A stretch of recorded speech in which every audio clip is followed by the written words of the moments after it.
الرجيم بسم الله الرحمن الرحيم إن الذين يكتمون ما أنزل الله من الكتاب ويشترون به ثمنا قليلا أولئك ما يأكلون في بطونهم إلا النار ولا يكلمهم الله يوم القيامة ولا يزكيهم ولهم عذاب أليم ان الذین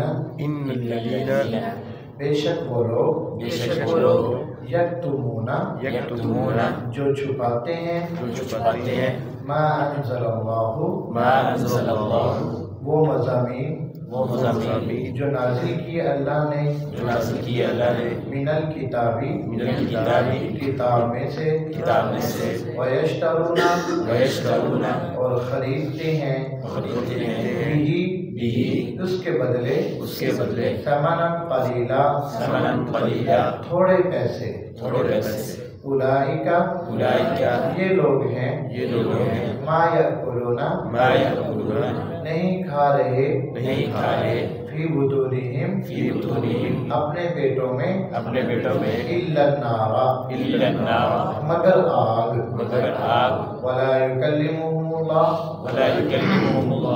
اور نہیں بولے گا اللہ ان کے ساتھ یوم القیامت قیامت کے دن ولا یزکیہم اور نہیں ان کو پاک کرے گا وَلَهُمْ عَذَابٌ أَلِيمٌ اور ان کے لیے دردناک عذاب ہے۔ یہ آیات مبارکہ ہر اس شخص کے لیے ہے جسے اللہ کا مسئلہ معلوم ہے، اس کے بعد وہ چھپا لیتا ہے لوگوں کے ڈر کی وجہ سے یا لوگوں سے لالچ کی وجہ سے۔ دو ہی چیزیں ہوتی ہیں، یا تو کسی کا ڈر ہے اللہ کا مسئلہ چھپا دیا، یا دوسرا یہ ہے کہ کوئی لالچ ہے، کوئی پیسے ملنے کی امید ہے تو پھر چھپا لے تاکہ فلاں صاحب ناراض نہ ہو، وڈیرے ناراض نہ ہو۔ تو فرمایا کہ وہ لوگ جو چھپاتے ہیں اللہ تبارک و تعالیٰ نے جو چیز نازل کی ہے کتاب میں سے وَيَشْتَرُونَ بِهِ ثَمَنًا قَلِيلًا اس چھپا کر کیا کرتے ہیں، وہ تھوڑے سے پیسے لیتے ہیں۔ اب یہاں پہ ایک چھوٹا سا سوال ہوتا ہے، اللہ فرماتے ہیں کہ ثَمَنًا قَلِيلًا تھوڑے سے پیسے لیتے ہیں، حالانکہ وہ تو تھوڑے پیسے نہیں لیتے تھے، اور آج تک جو لوگ چھپا رہے ہیں وہ تو تھوڑے نہیں، وہ تو جناب لاکھوں میں لیتے ہیں، کروڑوں کا بکتا ہے، جو جتنا بڑا ہے وہ اتنا بکتا ہے۔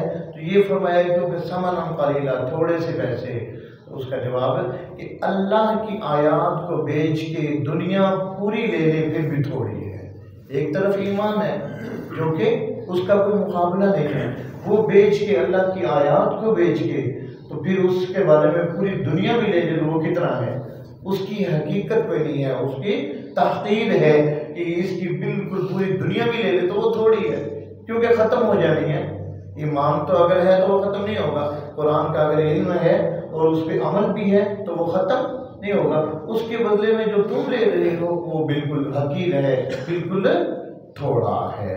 ٹھیک ہے جی، فرمایا کہ یہ لوگ ہیں جو کہ اپنے پیٹوں میں یہ سمجھ رہے ہیں کہ پتہ نہیں ہم مال لے لیا اور اس کے ذریعے سے ہم پتہ نہیں کیا کھا رہے ہیں۔ فرمایا نا یہ جو کھا رہے ہو یہ آگ ہے، یہ آگ کے علاوہ کیوں نہیں، کیونکہ اس کا جو کل قیامت والے دن جو بدلہ ملنے والا ہے وہ کیا ہے، جہنم ہے۔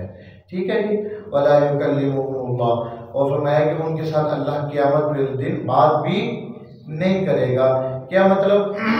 حالانکہ دوسری جگہ پہ ہے کہ اللہ تبارک و تعالیٰ ان کے ساتھ بات کرے گا اور ان کو ڈانٹ پھرائے گا اور کہے گا کہ چلو جی جہنم میں ان کو پکڑ کے خذوہ فغلوہ، بہت ساری آیات ہیں تو بات تو ہوگی۔ تو یہاں فرمایا کہ وَلَا يُكَلِّمُهُمُ اللَّهُ اللہ ان کے ساتھ بات نہیں کرے گا، مطلب یہ ہے کہ اللہ تبارک و تعالیٰ ان کے ساتھ رحم والی بات نہیں کرے گا، لطف و کرم اللہ کا نہیں ہوگا، ڈانٹ ہوگی، جھڑکیاں ہوں گی اور عذاب کی طرف بھانگا جائے گا اور کہا جائے گا۔ لیکن جو اللہ کے کلام کرنے کا مقصد کیا ہے کہ اللہ مہربانی والا کلام، رحمت والا کلام، فرمایا وہ کلام نہیں کرے گا۔ وَلَا يُزَكِّيهِمْ اور نہیں پاک کرے گا انہیں، کس سے نہیں پاک کرے گا؟ فرمایا گناہ معاف کر کے ان کو پاک نہیں کرے گا۔ کل قیامت کے دن جو پاک ہونا ہے وہ کیا ہے؟ انسان کے گناہ معاف ہو جائے اور وہ پاک ہو جائے۔ فرمایا ایسی بات بھی نہیں ہے۔ آگے ان کا پھر ایک اور چیز بتائی فرمایا اولئک یہ وہ لوگ ہیں الذین وہ لوگ اشتروا الضلالۃ جنہوں نے پسند کر لیا گمراہی کو بالہدی ہدایت کے بدلے والعذاب اور عذاب کو بالمغفرہ بخشش کے بدلے فما اصبرہم بس کتنا بڑا صبر ہے ان کا علی النار آگ پر. ٹھیک ہے. فرمایا کہ میں نے یہاں پہ اشتراؤ اس کا ترجمہ کیا ہے پسند کر لیا. اشتراؤ کا مطلب ہوتا ہے انہوں نے خرید لیا. تو اس پہ بھی اعتراض ہوتا تھا کہ ان کے پاس تو ایمان تھا ہی نہیں, انہوں نے کیا خرید لیا. تو اس کے لیے لفظ بولا اشتراؤ, ان کے پاس گمراہی بھی ان کے سامنے تھی اور ہدایت بھی سامنے تھی. انہوں نے ہدایت چھوڑ کے کیا لے لی؟ گمراہی لے لی. اس لیے ترجمہ کیا کہ انہوں نے ہدایت کے بدلے میں پسند کر لیا کس کو؟